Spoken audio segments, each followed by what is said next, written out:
I'll just wait. So the pen tool can be used for making shapes, like shape layers.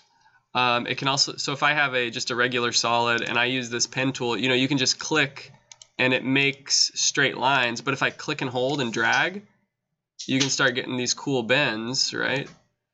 And then this is just a mask, so it's just going to cut that. It's just going to cut that shape out. But if I don't have anything selected and I go to that pen tool, and I start making a new shape layer popped up right there, and it's going to fill it in. Because right now I have it set to fill. You can change that by clicking that fill word and set it to no fill, and then maybe just set the stroke to solid. And so now it could be a stroke. So the pen tool is a pretty awesome tool because it kind of gets into this idea of vector graphics, and you can scale that up infinitely and you won't lose any resolution. That curve is still smooth because it's continuously redrawing itself and staying smooth. So a practical example of this would be like, let's say you needed to make somebody's logo, or like you needed a Twitter logo that you needed to scale infinitely, and maybe you wanted to like jazz it up. So that's what I did here with this Twitter logo using a shape layer. And I can, let me just pause it. I can scale it up and move it, and it never loses resolution, which is really useful in After Effects because you're going to want to animate scale and position properties.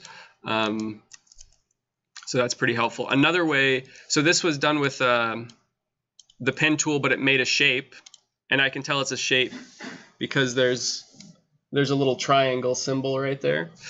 But another idea, and Caleb, I hope you're okay with this. You can use, like I said, you can use that pen tool for masking. So I cut Caleb out of this. So it's going to go to a freeze frame where he goes to black and white. Let me turn it to half resolution, or a third. So I mean that looks awesome, right?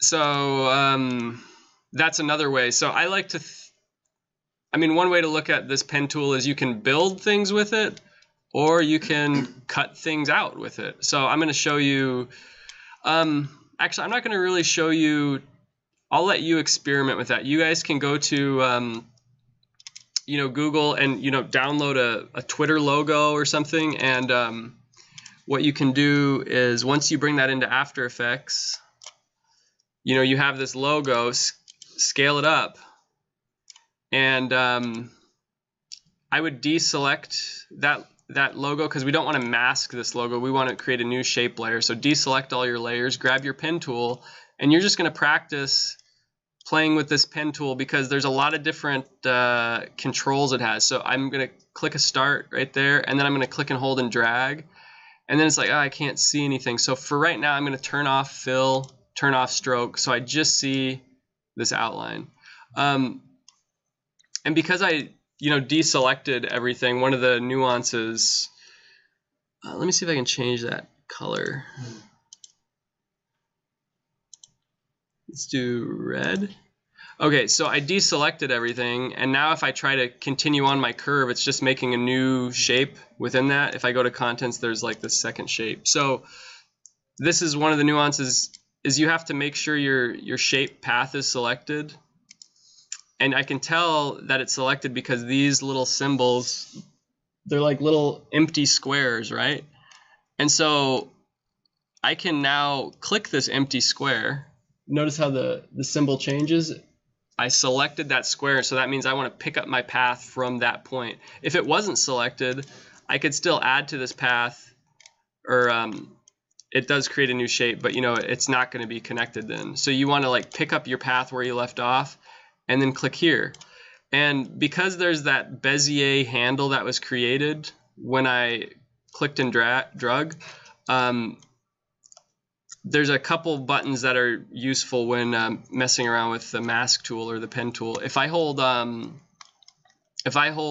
Control and grab this handle, notice how the symbol changes when I'm holding Control. Then I can bend that down. So now there's like two handles. If I hold Control and click on this point, it will just get rid of that point. if I don't hold anything and click in the middle of a point, I can make a new point, and once again you can hold Control to bend these out. So your first few times playing with this tool, it's going to feel pretty slow.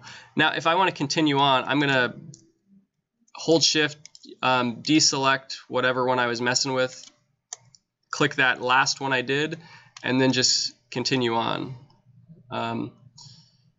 So notice it's not perfect, so I might want to hold Control and bend this one out a little bit. And then maybe this one needs to have a Bezier curve, so I'm going to hold Alt and click it. Let's see, there. So now I get the Bezier curve, so I can more easily adjust that. So that's your goal today. And once you close it, so to close it, you'll end up going all the way around, and then you click on the last one, and it'll close it up.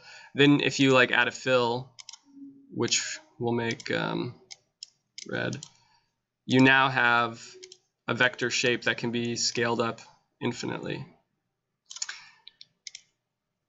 So yeah, go forth and play with the pen tool. If you want to do if you don't want to do a logo and you want to do something like Caleb, you can go to our Google Drive folder in the music video, digital compositing, music video, video. That shot of Caleb is in Arrival, but you could also do shots of when people have their glasses thrown on them. You could do a freeze frame and just cut them out with a mask. And the way you do a freeze frame. Oh, and for FERPA reasons, Caleb, do I have your permission? Sure. Okay.